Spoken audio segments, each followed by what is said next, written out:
매일 성경 묵상. 주님, 나도 주님 따라갈 힘을 주옵소서. 오늘 말씀은 마가복음 10장 32절에서 34절 말씀입니다. 예루살렘으로 올라가는 길에 예수께서 그들 앞에 서서 가시는데 그들이 놀라고 따르는 자들은 두려워하더라. 이에 다시 12 제자를 데리시고 자기가 당할 일을 말씀하여 이르시되, 보라, 우리가 예루살렘에 올라가노니 인자가 대제사장들과 서기관들에게 넘겨짐에 그들이 죽이기로 결의하고 이방인들에게 넘겨주겠고, 그들은 능욕하며 침 뱉으며 채찍질하고 죽일 것이나 그는 3일 만에 살아나리라 하시니라.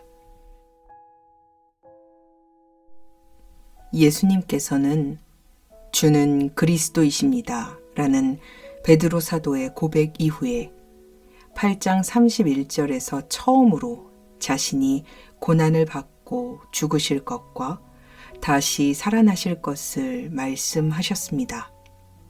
이후에 갈릴리 지방을 가로질러 가버나움 지역을 향해 가시는 길에 두 번째로 자신의 죽음과 부활에 대해서 제자들에게 가르치셨고, 이제 오늘 본문에서 세 번째로 예수님 자신의 죽음과 부활에 대해서 다시 말씀하고 계십니다.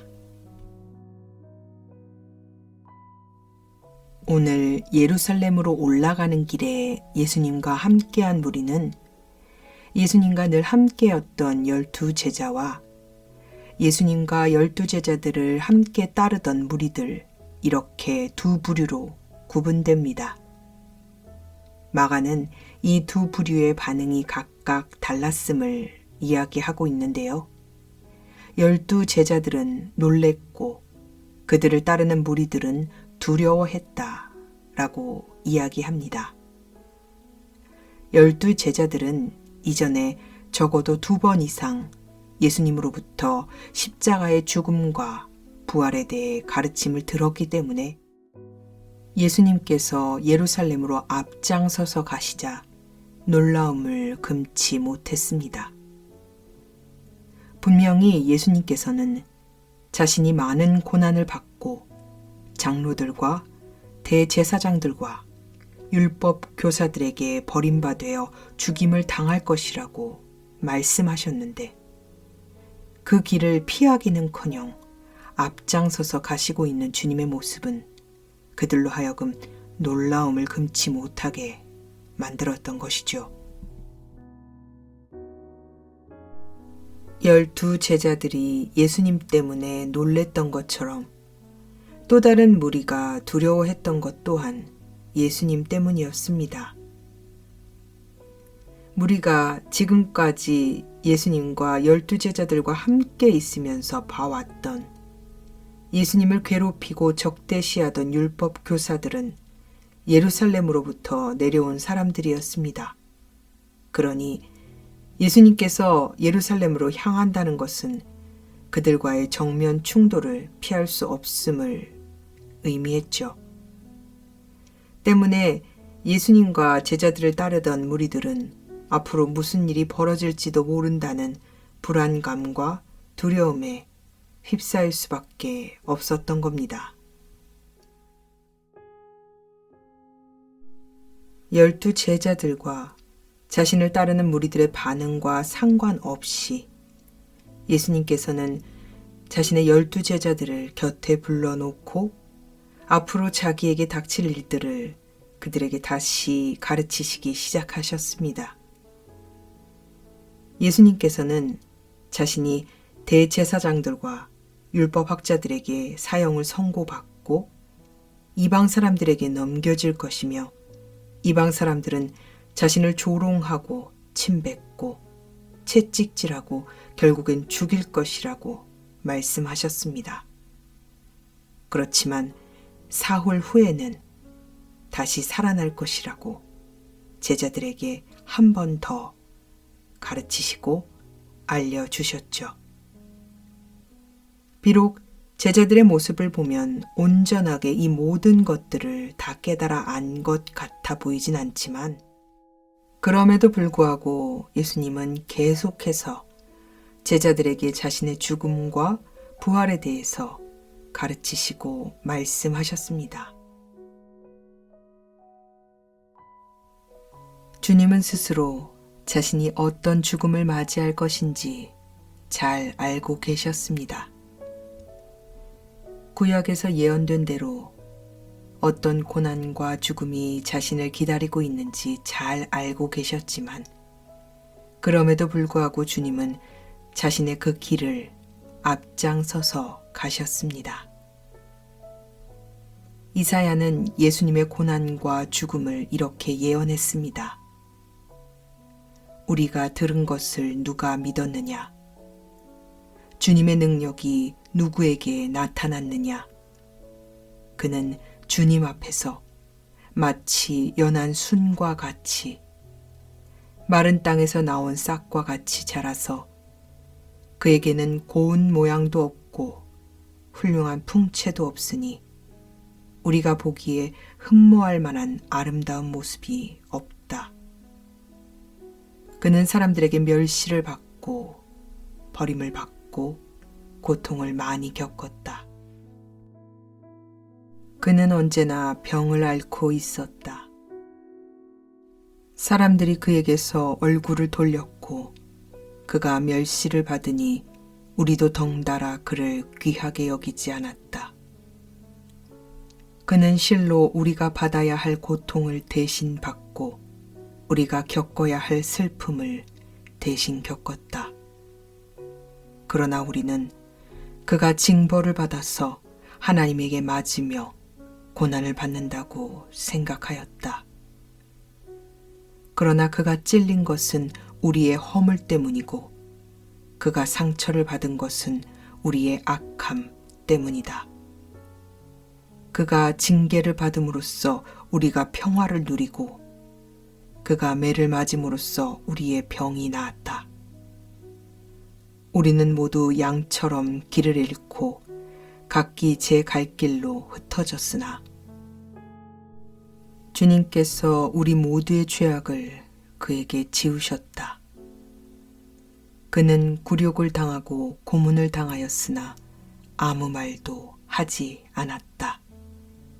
마치 도살장으로 끌려가는 어린 양처럼 마치 털 깎는 사람 앞에서 잠잠한 암양처럼 끌려가기만 할 뿐 아무 말도 하지 않았다.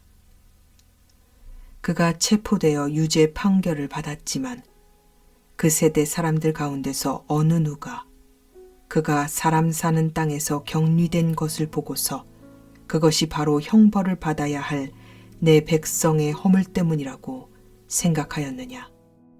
그는 폭력을 휘두르지도 않았고 거짓말도 하지 않았지만 사람들은 그에게 악한 사람과 함께 묻힐 무덤을 주었고 죽어서 부자와 함께 들어가게 하였다. 예수께서 그 길을 묵묵히 앞장서서 가신 그 이유에 대해서도 이사야서에서 이렇게 말합니다. 주님께서 그를 상하게 하고자 하셨다. 주님께서 그를 병들게 하셨다. 그가 그의 영혼을 속건 제물로 여기면 그는 자손을 볼 것이며 오래오래 살 것이다. 주님께서 세우신 뜻을 그가 이루어 드릴 것이다. 고난을 당하고 난 뒤에 그는 생명의 빛을 보고 만족할 것이다. 나의 의로운 종이 자신의 지식으로 많은 사람을 의롭게 할 것이다. 그는 다른 사람들이 받아야 할 형벌을 자기가 짊어질 것이다.